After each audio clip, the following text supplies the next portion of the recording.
آپ کا استقبال ہے۔ آج کی یہ ویڈیو 10ویں جماعت کی کتاب جان پہچان کا چیپٹر نمبر 7 ہے، سبق 7 زبانوں کا گھر ہندوستان۔ تو ہم یہ سبق پڑھنے سے پہلے ہم اس کے رائٹر کے بارے میں تھوڑا مختصراً پڑھیں گے، ان کا تعارف پڑھیں گے۔ جو ہے دیکھیے یہاں پر سید احتشام حسین، تو ان کا تعارف پڑھتے ہیں ہم۔ 1912 میں پیدا ہوئے، 1972 میں ان کا انتقال ہوا۔ پروفیسر سید احتشام حسین کی پیدائش قصبہ ماہل، ضلع اعظم گڑھ، یو پی میں ہوئی۔ یہیں ابتدائی تعلیم حاصل کی اور اعلیٰ تعلیم کے لیے الہ آباد گئے، یہیں ان کا انتقال ہوا۔ احتشام حسین کا شمار اردو کے صف اول کے نقادوں میں ہوتا ہے۔ وہ ترقی پسند تحریک سے وابستہ رہے۔ وہ کئی کتابوں کے مصنف تھے، مصنف یعنی کہ رائٹر۔ تنقیدی جائزے، روایت اور بغاوت، ادب اور سماج، ذوق ادب اور شعور، افکار و مسائل اور اعتبار نظر ان کی اہم کتابیں ہیں۔ انہوں نے امریکہ اور یورپ کا ایک سفر نامہ بھی لکھا ہے۔ انہوں نے بچوں کے لیے اردو کی کہانی لکھی۔ اس کتاب میں اردو زبان اور اردو اور ادب کی تاریخ مختصر طور سے بہت ہی آسان اور دلچسپ انداز میں بیان کی گئی ہے۔ یہ سبق ان کی کتاب اردو کی کہانی سے لیا گیا ہے۔ تو یہ سبق دیکھیے اردو کی کہانی کا ایک کتاب ہے۔ تو یہاں پر دیکھیے زبانوں کا گھر ہندوستان یہ ٹاپک ہے، تو میں مختصراً اس کو آپ کو سمجھا دیتی ہوں۔ تو انہوں نے کہا ہے کہ ہندوستان جو ایک لمبا چوڑا ملک ہے، جس میں اونچے پہاڑ، گہری ندیاں، دریا، ریگستان سبھی کچھ ہے۔ یہاں کہیں بنجر زمین ہے تو کہیں دوسری طرف سونا اگلتی ہوئی مٹی بھی ہے۔ یہاں مختلف رنگ نسل کے لوگ رہتے ہیں، جو چھوٹے بڑے قد کے ہیں تو دوسری طرف خوبصورت بھی ہیں اور کہیں بدصورت بھی ہیں۔ آج ہندوستان میں جنگلوں میں بسر کرنے والے لوگ بھی ہیں تو بڑے بڑے شہروں میں مہذب اور پڑھے لکھے لوگ بھی ہیں۔ یہ لوگ مختلف زبانیں اور بولیاں بولتے ہیں۔ ہمارے اس دیش میں کچھ ایسے لوگ بھی ہیں جن کے آباء و اجداد 5000 برس پہلے یہاں آ کر بسے۔ کچھ ایسے ہیں جنہیں تھوڑے ہی دن ہوئے۔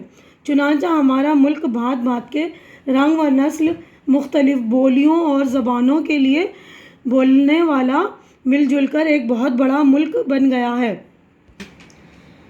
یہاں پہلے زیادہ تر لوگ وحشیوں کی طرح زندگی بسر کرتے تھے، جانوروں کا شکار کرتے، درختوں کے پھل پتے جڑ کھا کر پیٹ بھرتے۔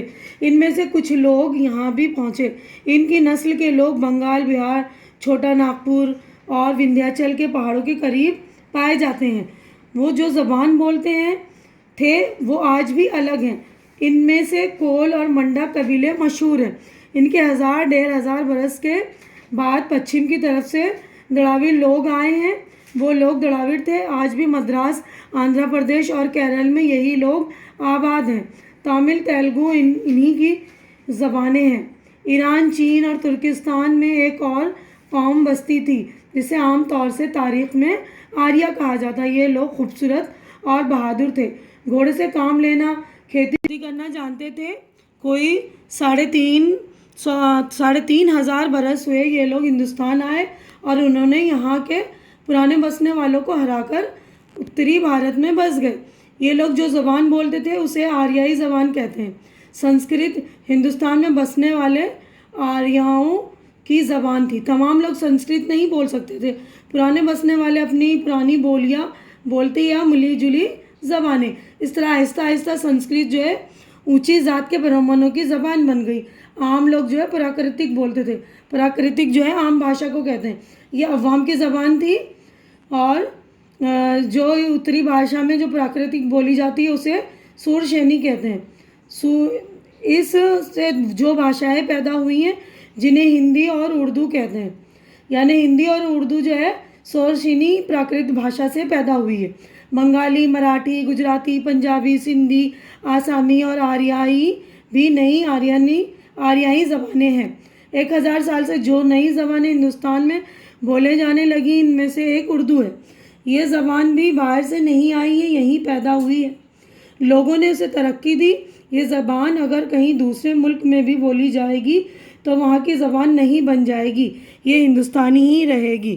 تو یہاں پر ہمارا جو ہے چیپٹر ہو گیا مکمل. اردو ہماری جو ہے ہندوستان کی زبان ہے, ہندوستان میں ہی پیدا ہوئی ہے. تو اب اگلے صفحے پر ہم چلتے ہیں. دیکھیے اس پیج پر ہے معنی یاد کیجیے. یہ الفاظ ہیں, اس کے معنی ہیں. دیش, ملک, دیس. قبیلہ, گروہ.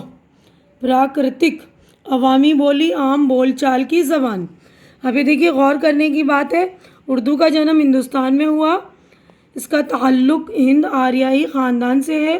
اردو گنگا جمنی تہذیب کی علامت ہے, جس کی تشکیل میں ہندوستان کی مختلف بولیوں اور زبانوں کے الفاظ شامل ہیں. اب دیکھیے اگلا کویشچن ہے, سوچیے اور بتائیے. تو اس میں پہلا کویشچن, ہندوستان کی کیا خصوصیات کیا ہیں. تو یہاں پہ دیکھیے سوالات ہیں, تو میں نے آپ لوگوں کے لیے جوابات تیار کر دیے, تو آپ دیکھیے گا. تو دیکھیے پہلے کا جواب ہے, ہندوستان ایک لمبا چوڑا دیش ہے جس میں کہیں اونچے پہاڑ, گہری ندیاں ہیں, کہیں ریگستان, کہیں زمین زرخیز ہے تو کہیں بنجر. یہاں کالے گورے, لمبے چوڑے اور چھوٹے قد والے لوگ بھی بستے ہیں, بدصورت اور خوبصورت بھی.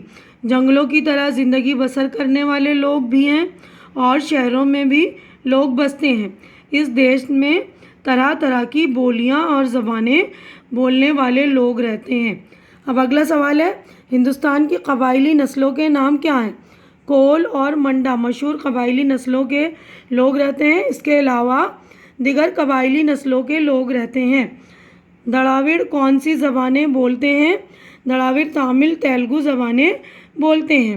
چوتھا ہے, سنسکرت کس زبان کی شاخ ہے.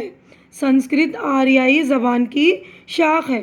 اتر بھارت میں کون سی پراکرتک بولی جاتی تھی. اتر بھارت میں بولی جانے والی پراکرتک کو شور سینی کہتے ہیں. اب اگلا کویشچن اگلے پیج پہ ہم دیکھیں گے. چھٹا کویشچن دیکھیے, ہند آریائی زبانیں کون کون سی ہیں. بنگالی, مراٹھی, گجراتی, پنجابی, سندھی, آسامی اور اڑیا ہند آریائی زبانیں ہیں. ساتواں ہے, اردو کہاں پیدا ہوئی اور کس زبان سے نکلی. اردو اتری بھارت, شمالی ہندوستان میں جو پراکرتک بولی جاتی تھی اسے شور سینی کہتے ہیں. اسی شور سینی سے اردو پیدا ہوئی. تو یہاں پر دیکھیے ہمارے سوالات ہو گئے ہیں مکمل. اب اگلا عملی کام ہے, اس میں لکھا ہے استاد کی مدد سے اردو زبان سے متعلق ایک مضمون لکھیے. تو یعنی یہاں پر آپ کو اردو زبان سے متعلق ایک مضمون لکھنی ہے, ایسے لکھنا ہے. اگر آپ کو اردو زبان سے متعلق مضمون چاہیے تو مجھے کمنٹ کر کے بتا دیں گے, میں اردو زبان سے متعلق مضمون بھی اپلوڈ کر دوں گی. تو آج کی ویڈیو میں بس اتنا ہی. اگر میرا ویڈیو اچھا لگ رہا ہے تو اسے لائک کیجئے, شیئر کیجئے جو ضرورت مند بچے ہیں ان کے درمیان, اور میرا چینل سبسکرائب کر کے میری حوصلہ افزائی کیجئے. اللہ حافظ.